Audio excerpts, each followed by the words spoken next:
Halleluuja.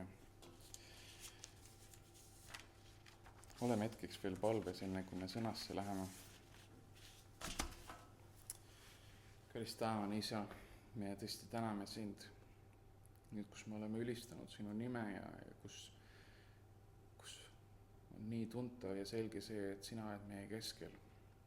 Siis Jumal, me tahame hoida oma pilgud sinu peal, me tahame avada oma südamed ja oma kõrvad, oma silmad, oma südame kõrvad ja silmad sinule ja võtta vastu nüüd see, mis sina tahad meile anda oma sõnast, mida sina tahad, et me saaksime selgemaks sinu kohta, kuidas me võiksime ära mõista, ära tunda seda, kuidas sa meid armastad isana. Ja Jumal, tõesti ma palun, et tuleks esile ainult sinu tahe, ainult sinu sõnu meile kõigile siin. Jumal, et see viiks palju korda meie sees, et see võiks julgustada, see võiks juhatada, see võiks tuua head muutust meie sees. Nõnda me alistume sinu ette teadmisega, Jumal, et midagi head on sinu plaanis ka tänaseks meie jaoks ja Jumal, tõesti usaldame sind selles ja avame ennast sellele, kallis issand. Juhi sina seda aega Jeesuse Kristuse nimel. Amen. Amen. Ma ei tea, kuidas teil oli, aga see laul, mis me nüüd lõpus laulsime, see Abba, isa laul, see Abba tuleb ju sellest konkreetsest Jumala sõnast tuleb, Piiblist tuleb see kirjakoht. Abba tähendab nagu meie keeles issi, mitte lihtsalt isa, vaid issi, ehk siis selline südamest tuleb nagu pöördumine isa poole, selline hooliv ja selline rõõmus ja selline armastav viis, kuidas kutsuda oma isa. Ja see kuldne ütlus, mis on, et isaks võivad kõik saada, aga issiks saavad väheseks, eks ole. Siis miskipärast on niimoodi, et seda suhet, mis meil võib olla meie taevase isaga, nimetatakse nüüd seda issi suhteks, eks ole. Ja täna on kõlanud see pool sellest küll, mis on väga tähtis osa sellest, mis teeb ühest isast teeb issi, eks ole. Ja kui ma laulan seda laulu, siis ma mäletan seda veel, kui mina veel ise isa ei olnud, kuidas ma seda laulu laulsin. Ja mulle tundus, et see on armas laul, mulle tundus, et siin on natuke vähe sõnu sees. Et selline lühike laul, mis sa sellest ikka nii väga laulad, tavaliselt selline laul oli niimoodi, kui mul oli kavas ülistus teha, ma olin ülistusteenistuses juba üsna varasest east, siis kui plaanis oli 3 laulu teha, siis kui see laul oli, siis ma tegin 4, sest see oli lühike laul, see kähku otsa, sellel ei olnud nagu sellist suurt ja sügavat sisu minu jaoks. Ma ei mõistnud seda täpselt nii, nagu ma mõistan järsku seda nüüd. Ja ma arvan, see on tulnud viimase 4 aastaga ja see on tulnud sellega, et mul on endal juba 2 poega ja arstid ütlevad, et tütar on tulemas siis jaanuaris. Nii et ma saan mõlemad variandid ära proovida, ma olen selle üle väga, väga õnnelik, südamest õnnelik. Ja kui ma vaatan sellele laulule peale ja kui me laulsime seda koos siin, siis minule kangastus minu isa endale ette, minu isa, kellega ma täna hommikul rääkisin, tegime videokõne ja seal poisid rääkisid, aga ma ise sain isaga rääkida. Ja ma tänan Jumalat selle eest, kes mu isa oli minu jaoks. Tema oli minu jaoks issi. Ta tegi vigu, ta oli minu maine isa, ta on siiamaani minu maine isa. Tal on puudujääke, oli siis, on praegult, ta on ajas saanud aina rohkem ja rohkem lähedaseks minule. Aga iseäranis mõistan ma seda, millest minu isa läbi läks nüüd, kus ma olen ise isa. Ja sellepärast on mul natuke rohkem julgust rääkida sellel teemal, isa teemal, milline on meie taevane isa praegult, kui seda võib-olla ma olen varem, pole isegi võtnud teemaks, eks ole. Et tõesti, kui ma vaatan nendele sõnadele peale ja see ei olnud mu jutluses sees, aga siin on see 2 poolt. Ma laulan sinu ees, missugusel isale ei meeldi, kui tema lapsed võtavad rivi ette, hakkavad laulma mingisugust laulu, mis nad selgeks on õppinud. Saate aru, see on meie taevasel isale täpselt samamoodi. Ta on nii õnnelik vaadates, kuidas tema lapsed on reast pisti tema ees ja laulavad temale, eks ole.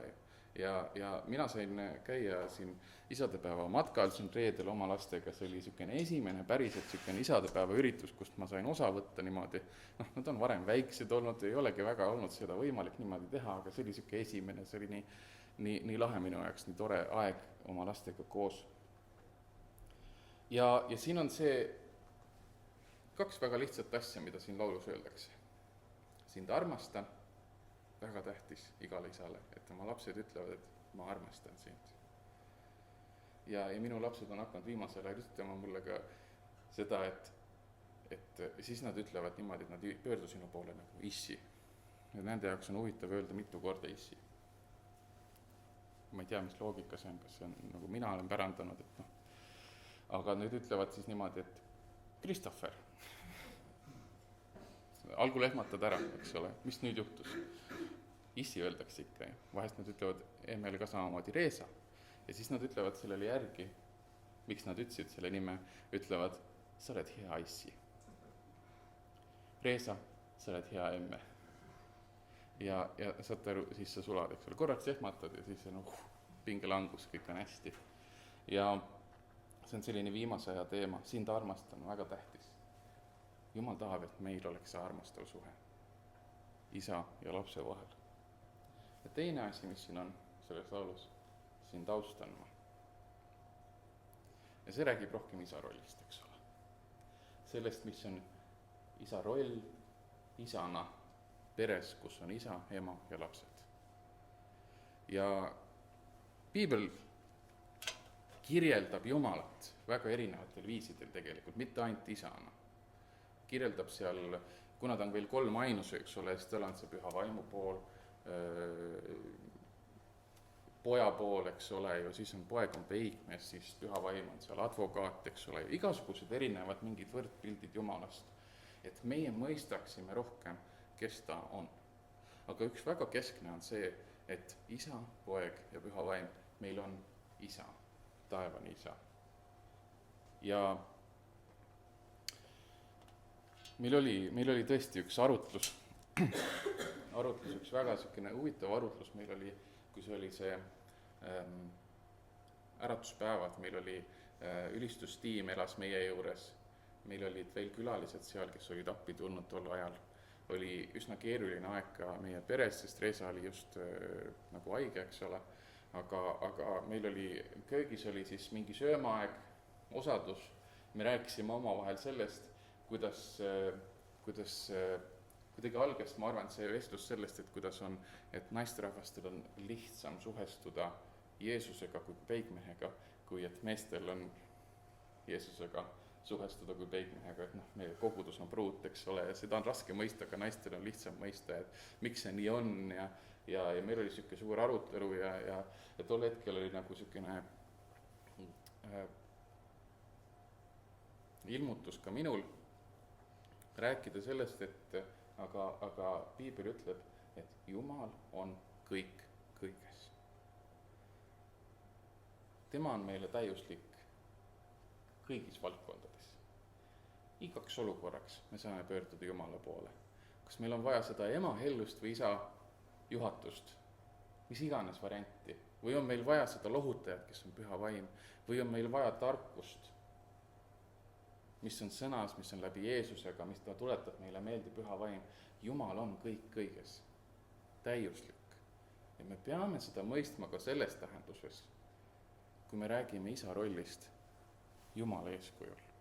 Seepärast Jumalale me saame anda seda vastustusrikkat ülesannet olla täiuslik. Seepärast inimestele me ei ole. Ja inimeste kontekstis me ei saa sellest rääkida. Me peame alati panema mingi kontrollsüsteemi, et keegi ei kuritarvitaks oma võimu ära. Jumalaga seda nii ei ole, sest tema on kõik kõiges, tema on täiuslik ja piibel kirjeldab teda meile erinevate selliste sümboolsete lähenemistega, et meie mõistaksime seda, kes ta on. Ja täna me keskendume sellele isa rollile, Jumalale kui isale ja kuidas tema oma pilgu läbi meie peale vaatab kui oma lastele. Ja tõesti kõlas siin 200 kirjakohta, millest mida ma kavatsesin siin ette lugeda, mingil määral ma loen teile seda uuesti.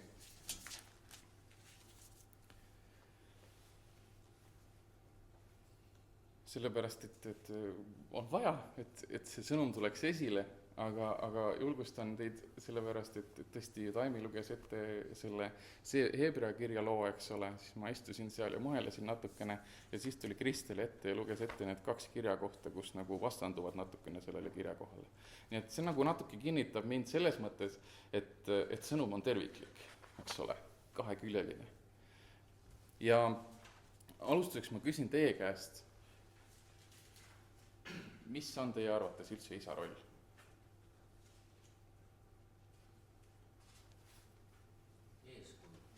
Eeskuju. Eeskuju mis jaoks? Kõiges, ükskõik mis. Kui perekorras, siis ükskõik mis. Eeskuju siukses kindluses, armastuses, ühtsuses. Isa, kes loob turvatunde. Isa on keskel ja ülejäänud on ümber isa. Aha.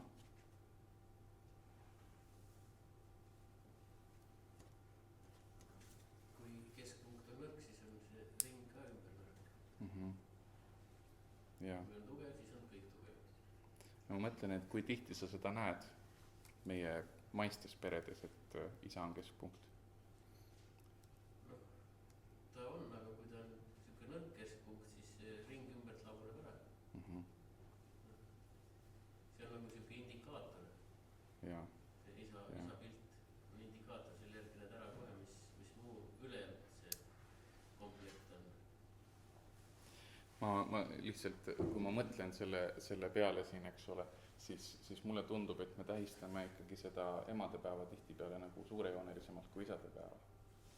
Ja ma arvan, et see on natukene seotud sellega, et kui tihti meil päriselt on isa see keskpunkt, see, kes on oma rollis sees, eks ole ju. Ja kui palju ta kannab seda rolli. Seepärast, et mina näen seda ka, et kui mina hakkan oma peres kaotama mingisugust osa, kus ma olen nõrk, kus ma ei täida oma osa, kus ma ei täida oma rolli, siis ma näen, kuidas tegelikult minu naine hakkab seda emana üle võtma. Väga tähtis on meil mõista seda isadena tegelikult, perepeadena tegelikult, et mis on meie roll ja kas me oleme selles rollis, eks ole. Kas meil on veel mingeid rolle, mis meil on võib-olla? Armastab isa, kes armastab oma lapsi ja vajadusel ka manitseb ja noomib. Aha, okei. Juhib. Suunanäitaja, jah. Need on kõik sellised, kõik sellised vastuvoolu ujuvad väited tänapäeva ühiskonnas, et mis mõttes, miks mitte naised ei võiks seda teha. Siukene see, et nagu Jumal karistab, isa ka karistab, aga peab olema lapsel algusest peale usaldus, et ta usaldab karistust. Et ta ei karda, aga ta teab, et see on millegi eest, mitte lihtsalt niisama mingid tudud, aga põhjusega ja tulemusega. Et peale karistust saab parem, karistatakse selleks, et saaks parem. See on usalduse küsimus. Laps teab, et isa tahab head, kuigi karistab. Ja siin on jälle see küsimus, et kas me saame usaldada seda isa.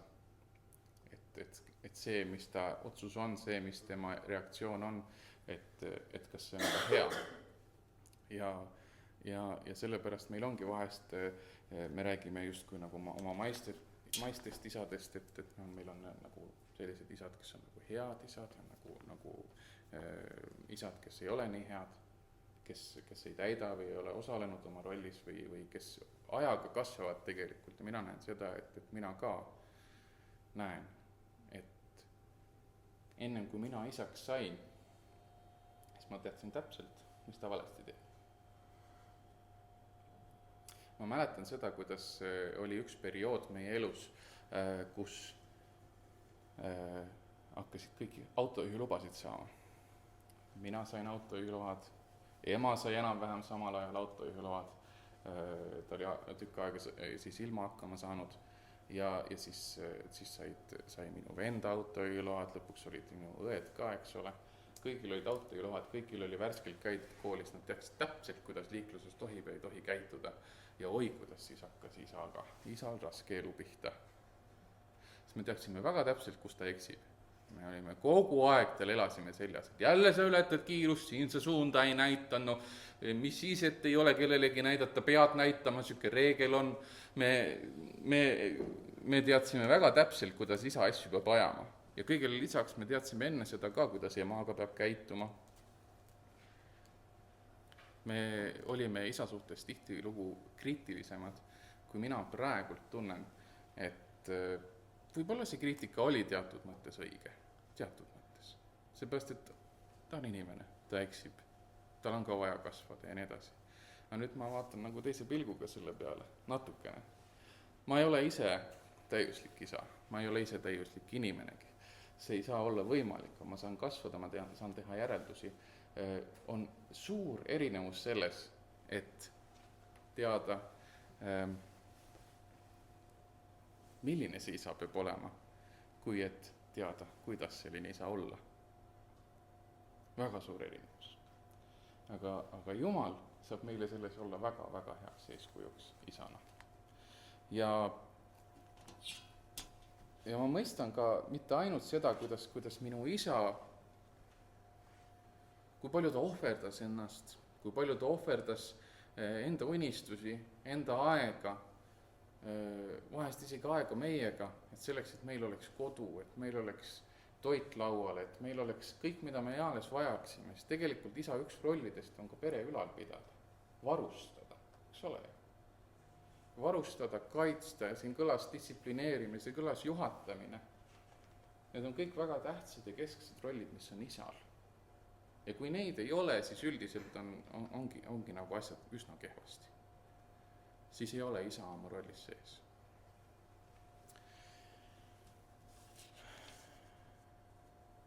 Nii et kui me räägime oma maistest isadest, sellest, kuidas nad on või ei ole, või on kasvanud ajas, või on saanud meile nagu lähedastemaks, kuidas me mõistame neid tihtilugu tagant järgi, siis kui me ole ise vanemateks saanud, eks ole ju, siis me tegelikult ka siin koguduses tunnistame tegelikult sellest ka, et Jumal on meie täiuslik isa.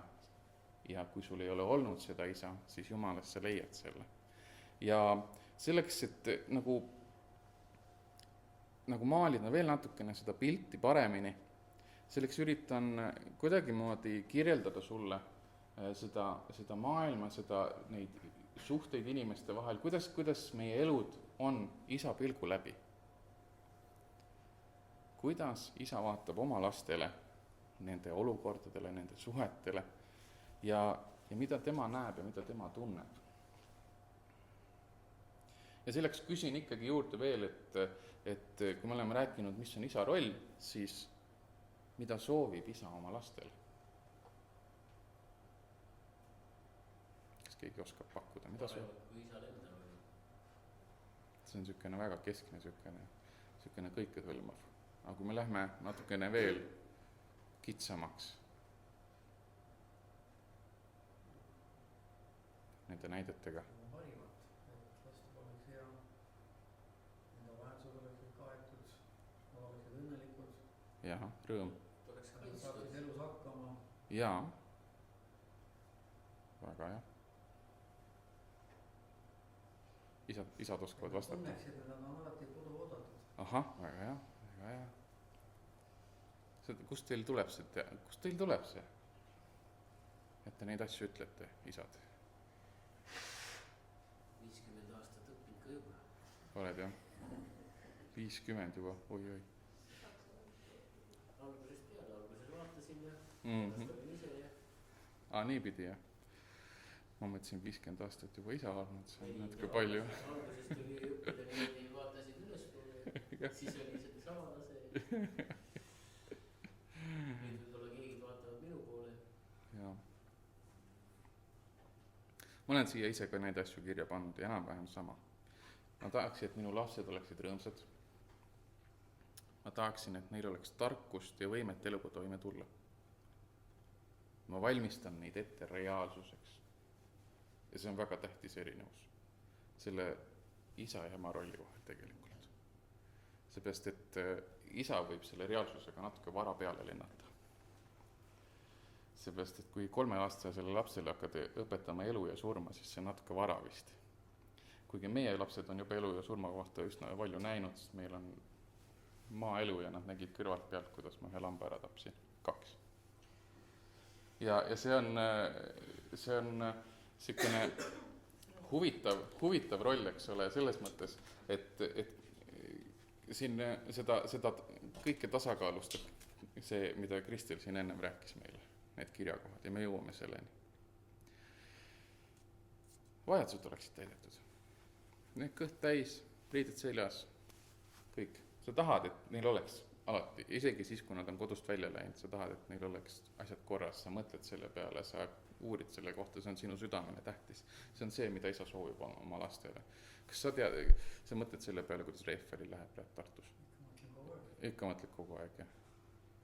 Kas ta on juba väsinud ka sellest, kuidas sa seal helistad võib-olla talle või? No oot, näed. Jälle see isa tahab teada, et kas mul ikka on täna pelmeenid või mul on hoopis, kas ma salatit söö. See on vist ema teema rohkem. Aga jah, et kas Pents on ikka paagis ja kas autol on ikka hooldus tehtud ja sellised asjad, eks. Okei, see on rohkem isa teha. Ja siis sa mõtled selle peale, et kuule, kas sa ikka Tartus seal olles ikka ära ei ole unustanud, et Hiiumaal ma hoian muksi lahti, aga Tartus pane korteri jooks lukku. Et ta oleks kaitstud, eks ole. See on ka väga tähtis isade jaoks. Mina olen enda peas läbi arvutanud selle, et kui tuleb karu, kuidas ma selle vastu hakkan. Väga veider asi, mitte keegi, väga vähesed peavad sellega kokku puutuma. Miski pärast isa pea mõtleb selliseid asju välja. Kui mu lapsed mängivad õues, mul on mets seal kõrval, mis siis, kui karu tuleb? Kuhu poole ma jooksin, ma tean, ma olen kuuris kirves. Ma olen läbi mõelnud selle, üsna detailselt. Mis ma ütlen lastele, kuhu ma nad viin, kas teisele korrusele, missugune uks peab ja kust ma selle kirve leian, kuidas ma selle olukorrale lähenen, kuidas ma oma peret kaitsen. Jõudes lõpuks selleni, kas ma peaksin nagu mingid efektiivsemad nagu meetmed endale koju saama, et võib-olla, ma ei tea, relvaloa tegema, mis tegi ennast, eks ole, ajad on huvitavad. Eks siis, et meie lapsed, meie pere oleks kaitstud. See on isa soov. Isa südames. Aga tegelikult ka see, et minu pojad, minu lapsed, minu tulevane tütar oleksid julged. Oleksid julged. Et kus iganes mind ei ole, siis nad oleksid julged, pealehakkajad, aktiivsed. Et nad ei oleksid tõesti arad. Ja see on see ka, mida Jumal tahab. Meile kõigile. Kõike seda tahab. Ja me oleme nii paljusid erinevaid kirjakohti lugenud ja meil oli, mingi aeg oli eraldi kohe Jumalateenistuse osa, mida Kristel siin läbi viis, oli see, olid need tõotused erinevad. Jumala lubadused meile. Tõotused, et me oleme kaitstud. Et me oleme varustatud, me oleme armastatud. Ja seal on nii palju selliseid näiteid piiblis, mis on nagu sellised, millega me oleme ära harjunud, aga mis on tegelikult üsna sellised nagu üle võlli näited. Et kui mina juba kannan hoolt lillekese eest aasal, mida sina kogu aeg iga suvi maha niidad, eks ole, millest sina nõnda ei hooli, siis seda enam mina hoolin sinust, seda enam. Ehk siis meil on need tõotused piiblis, mis kirjeldavad seda Jumala loomust kui isa tegelikkuses. Et me tahab, et me oleksime rõõmsad. Sest rõõm isendas on meie tugevus. Et tahab, meil oleks tarkust, küsige tarkust, ma annan teile. Et meil oleks rahu. Poeg annab rahu selliselt, nagu maailm ei anna rahu. Kõik need asjad on piiblis kirjas, mis kirjeldavad seda, mismoodi Jumal tahab, et meil läheks. Sest ta on meie armastav isa. Aga mida isa tunneb kõige selle keskel? Kas keegi vahest mõtleb selle peale, et mida isa tunneb? Ma arvan, ma selle hetkeni väga ei mõelnud selle peale, kuni ma ise isaks sain. ma kogu aeg mõtlesin rohkem selle peale, mis on tema roll, mida ta peab minu jaoks tegema, aga mida ta terve selle aja nende 20 aasta jooksul, kus mina olin kodus, tundis selle kõige keskel. Ja nüüd ma olen neid hetki võtnud, kus talle rääkida, kus ma nii tänan sind, isa, nende ohvrite eest, mis sa oled teinud. Ma palun andeks iga korra eest, kus sa oled tundnud minu pärast kurbust. Ja ma nii hindan sind nüüd uuel erilisel moel. Miks ma räägin neid asju teile täna on see, ja tõenäoliselt on see, ma ise tunnen seda südames, on see, et meil tekiks selline arusaamine meie taevasest isast. Mida ta pidi tundma siis, kui ta andis oma ainsa poja meie eest surma, et meie saaksime olla temaga taas koos. Ja kõige kesksem ja kõige minu jaoks kõige ilmutuslikum ja tegelikult siis ka võib-olla mõne jaoks nii ära leierdatud tähendamissõna on see kadunud poja tähendamissõna selle võtmes. Kus me tegelikult nüüd, lugedes seda tähendamissõna, kui me nüüd loeksime selle koos sellise mõttega, et mida see isa pidi tundma ja millest see isa pidi loobuma,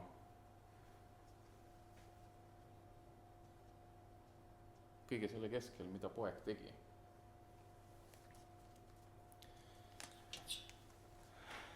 Võtamegi selle Luuka evangeeliumist lahti, 15. peatükk.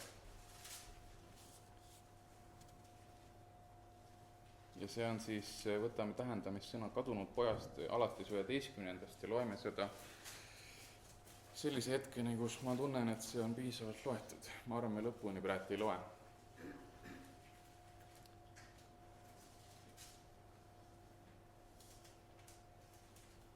Kellegil on soovi seda lugeda?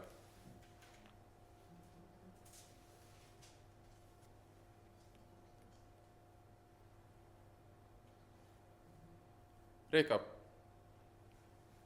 davai, sina loed. Tule siia. Tule. Kuulan need sõna, poja.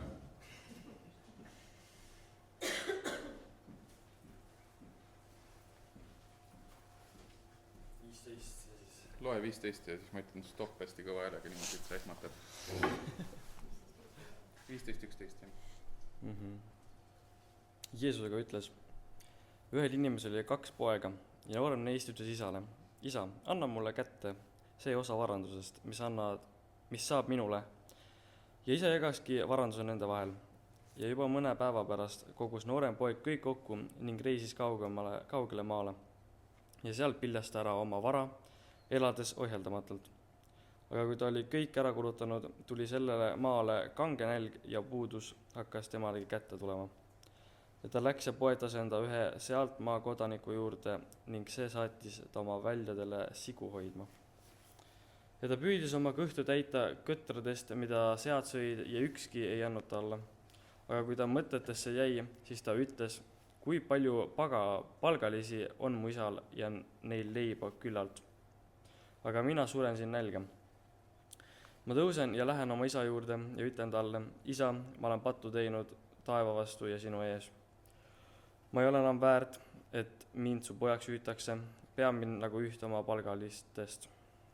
Ja ta tõusis ja asus teele oma isa juurde, aga kui ta alles kaugel oli, nägi isa teda ja tal hakkas hale ning ta jooksis ja langes poja kaela ja andis talle suud. Aga poeg ütles isale, isa, ma olen pattu teinud taeva vastu ja sinu ees. Ma ei ole enam väärt, et mind su pojaks hüütakse. Ent isa ütles oma sulalastele, tooge kiiresti kallim kuub ja pange talle selga ja andke talle sõrmus sõrme ja jalatsid jalga. Ja tooge nuumvasikas, tapke see ja söögem ning olgem rõõmsad, sest see mu poeg oli surnud ja on jälle saanud elavaks. Ta oli kadunud ja on leitud ja nad hakkasid rõõmsasti pidutsema. Aitäh!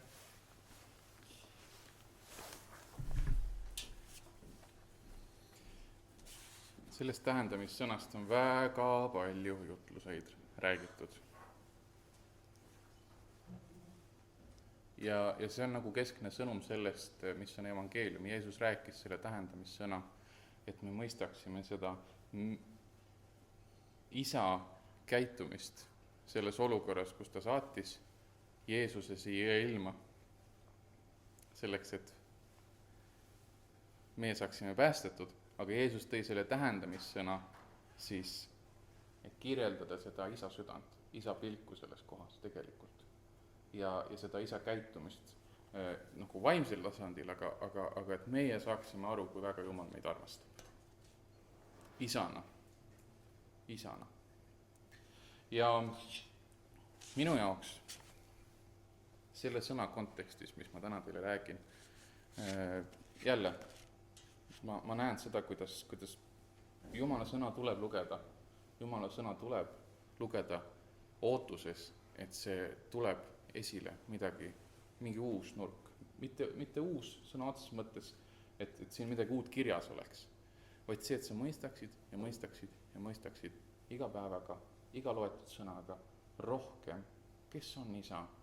Sa tuleksid talle lähemale, et sa saaksid aru, kui väga ta sind armastab. Ja see on nii tähtis, et me saaksime sellest aru praegusel hetkel.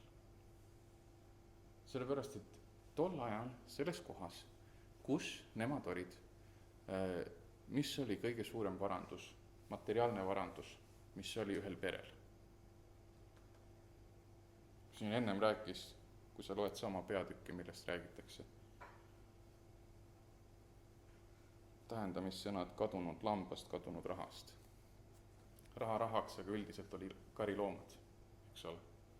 Ja kui siin pärast tähistatakse seda, et tapame selle nuumvasika, siis see oli kõige kallim otsus, mis inimene sai teha tol hetkel, eks ole. Et tähistada seda, et poeg tuli tagasi. Ja üldiselt selline seltskond rändab ringi. Miks see pere rändab ringi, neil on telkides elamine ja nii edasi. Kogu see pere rändas seal ringi koos oma selle loomakarjaga. See oli ju tegelikult sellepärast, et see varandus kasvaks. Miks? Sellepärast, et sinu varandus on sinu karja hulk. Sinu varandus on see, kui palju sul on lambaid, kitsi, veiseid, pudulaiusid, mis iganes, eks ole. Sellest sa elasid. Ja kui nad sõid seal selle karjamaal selle rohu ära, siis ei toitu väheks. Kari jääb nigelamaks, sinu varandus jääb väiksemaks.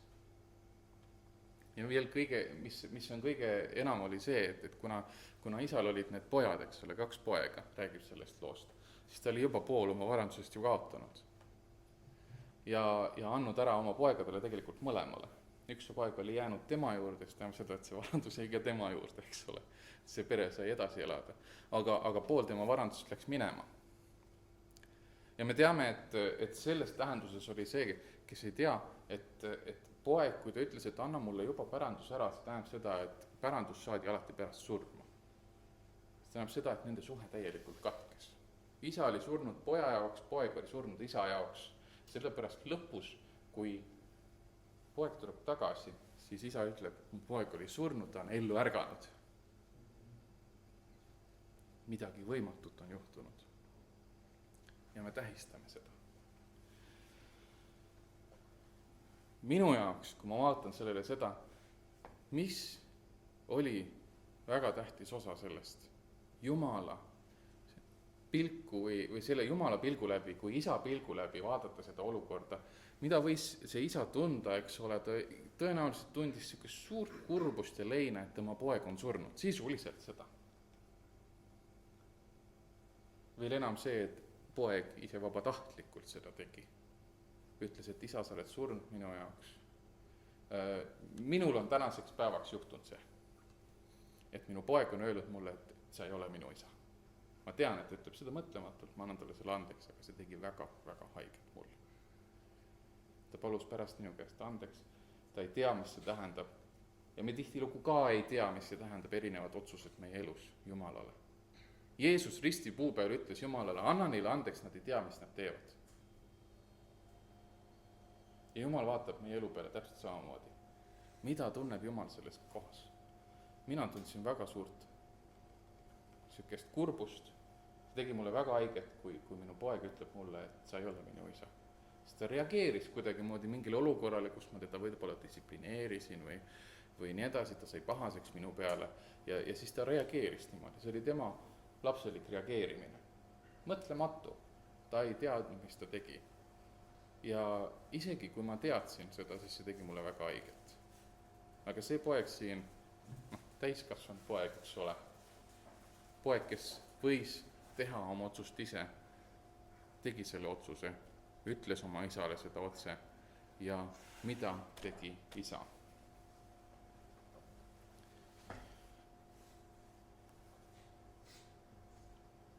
Mida tegelikult oleks võinud teha? Kao minema siit, sa midagi minu käest, ma ei ole surnud veel. Ja nüüd sa jääd pärandusest ka ilma. Sa oled lahti öelnud minust, sa ei ole enam minu poeg, kao minema siit. Ja miski pärast ta tegi midagi muud, ta andiski ära oma osa. Üks suurimaid asju, mis me vahest armastusest teeme, on laseme lahti. Seepärast, et minu armastus ei lõppe ära minu poja vastu. Tema ei tea, mida tema teeb. Jumal jättis uksed täiega lahti. See isa selles tähendamissõnas jättis uksed täiega lahti. Ja üks asi, mis näitab seda, et ta päriselt ootas oma poega tagasi, oli ju tegelikult see, et sellest kohast, kus nad olid, ma arvan, ma ei tea, seda ei ole sinna otse öeldud, aga poeg oskas sinna tagasi tulla. Poeg oskas üles leida isa ja tema kodukoha.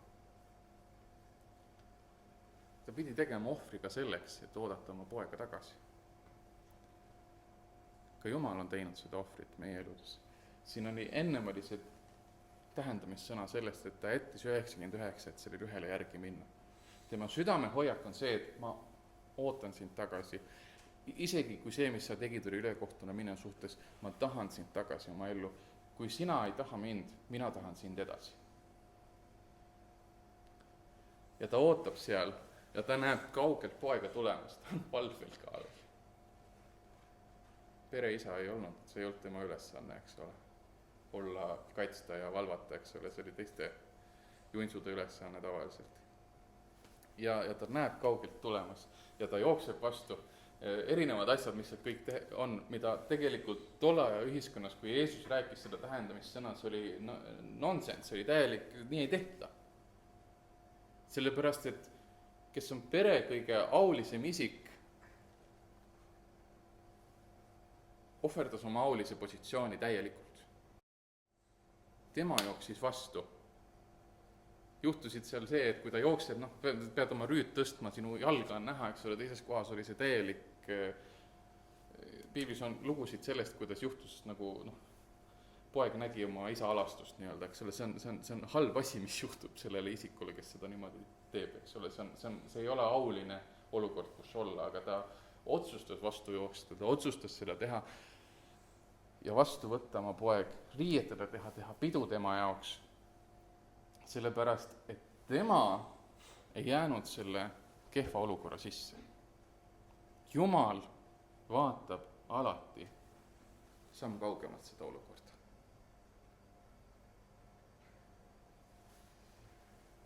Ja ta tegi ohvreid selleks, et oleks võimalik meil tagasi tulla.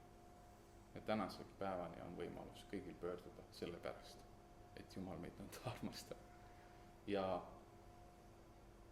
nagu ka minu isa, ma tean, et tal olid erinevad soovid ja igatused ja unistused, mis ei täitunud, sellepärast, et meie olime tema elus. Meid oli vaja kasvatada, meile oli vaja kodu, meil oli vaja toitu lauale. Oli vaja suuremat autot, pereautot. Isad igal pool üle maailma teevad neid ohvreid tänapäeval. Üks kõige suurem huumoriga võetav satiir on sellest, kuidas isa tahaks sõita sportautoga, aga ta peab sõitma selle samuse, selle mahtuuniversaaliga, eks ole. Ja see on nagu selline isaduse sümbol, aga mitte mehelikkuse sümbol justkui.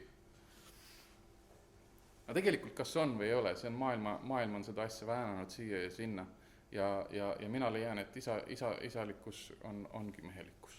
See peakski olema see sama. aga see selleks.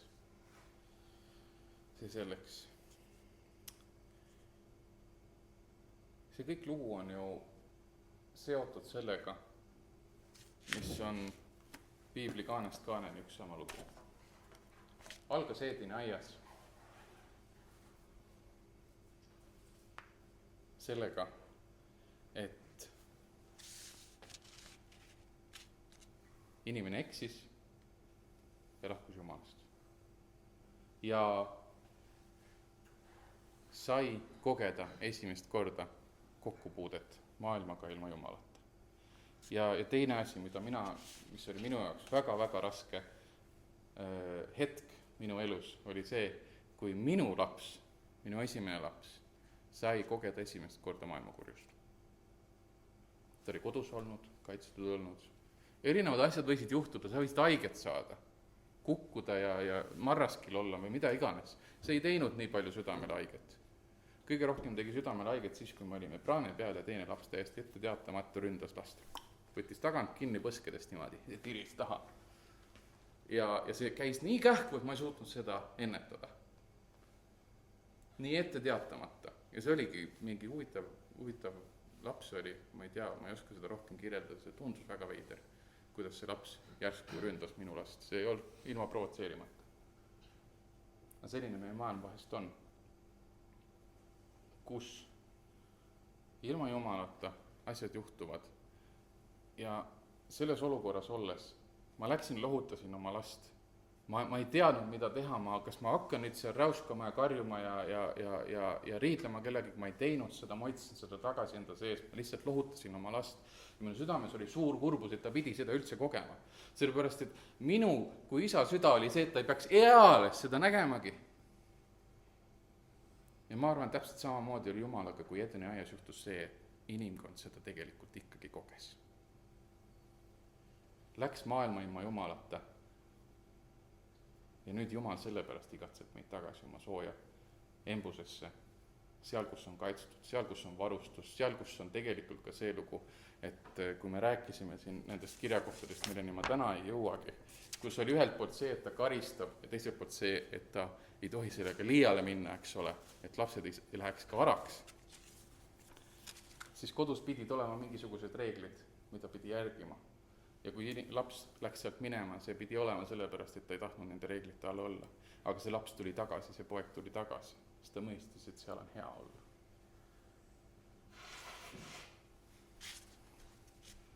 Ja ka meie peame tagasi tulema selle juurde ja mõistma seda, mis on isa süda, kuidas isa armastab meid, kuidas me nii vajame aru saada ja mõista, et tema nõnda meid armastab siiralt ja südamest ja tahab, et meie oleksime temaga osaduses. Ja ma arvan, et see on üks viis, kui sa vaatad selle peale selle pilgu läbi, mõistad seda, kuidas Jumal vaatab meie olukordade peale. Mina vaatan ka, see on viimane asi, mis ma ütlen, siis me lõpetame, palvetame, on see, ma vaatan oma 2 lapse peale ja nende probleemid, mis te arvate, kas on minu jaoks hullult lahendamatud või? Kas ma vaatan sealt kõrvalt ja mõtisken, kukalt kratsin ja mõtlen, et ma ei tea küll, mida teha. Nende probleemid. Ei, ma saan sellest aru, et meil on igas psühholoogilised, me võime täiesti minna selles, et opikene, et mis reaktsioon tal on ja mida kõike veel. Ma räägin nendest probleemidest, mis nad ise välja räägivad. Üks päev olid 2 poissi meil, eks ole, mängivad kogu aeg koos. Täielik Jumala õnnistus, ma tänan Jumalat, et nad nii väikse vahega meil tulid. 2 helikopterit on. 2 poissi on. Probleem. Ta võttis mult helikopteri ära. Probleem on, ta ei anna mulle helikopterit. Maru keeruline ülesanne lahendada neil omavahel. Aga mina vaatan kõrvalt ja ütlen, et poist, see on üsna lihtne. Üsna lihtne. Sul on ju tegelikult tähtis, et sul on mängukaaslane ja sul on tegelikult ju 2 helikopterit. Õppigem jagama. Saage üksteisega läbi. Ja see on üks väga tähtis asi, mida Jumal tahab ka oma laste jaoks. Et me omavahel läbi saaksime, me suudaksime toime tulla oma muredega, aga me suudaksime toime tulla ka üksteisega.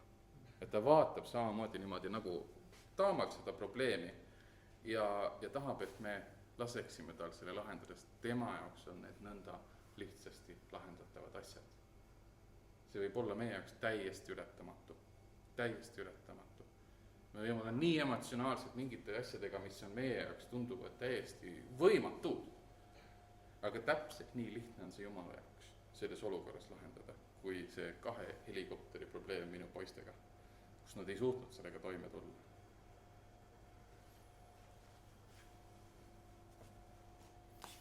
Kallis Jumal, me täname sind selle eest, kes sina oled. Et sina oled armastav isa, sina hoolid meist, sina ootad meid enda rüppe, sina ootad, et meil oleks isa ja lapse suhe. Ja sina tahad nii väga, et kui me oleme läinud kaugele sinust, kui inimkond on läinud kaugele sinust, et me tuleksime tagasi sinu juurde. Ja sa oled nii paljust loobunud selleks, et see oleks võimalik. Ja see näitab seda, kallis Jumal, kui väga sa meid armastad. Sa oled armastav või hooliv isa. Isa, kes tuleb oma rolliga toime. Isa, kes teab, mida teha. Isa, kelle käes on kogu varustus. Isa, kelle käes on kogu juhatus ja teadmine. Isa, kelle läbi on tulnud kõik, mis meie ümber on. Isa, kes teab, mis meie ümber toimub, mis meie olukorrad on, kelle käes on lahendused. Kelle poole me saame alati pöörduda, et isa, mida ma teen? Isa, mul on puudu. Isa, ma olen kurb. Isa, ma ei tea, ma kardan, aita mind. Ja sa tuled ja sa annad, sa lohutad, sa julgustad, sa annad tarkust.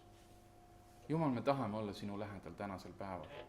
Jumal, me tahame tunda seda armastust ja olla sellest armastusest osa. Ja me tahame olla aupaklikult sinu ees, aupaklikult sinu lapsed. Armastada sind, öelda, kallis Jumal, Abba, isa, ma armastan sind ja ma austan sind. Aitäh, kallis isa, Jeesuse Kristuse nimel. Amen.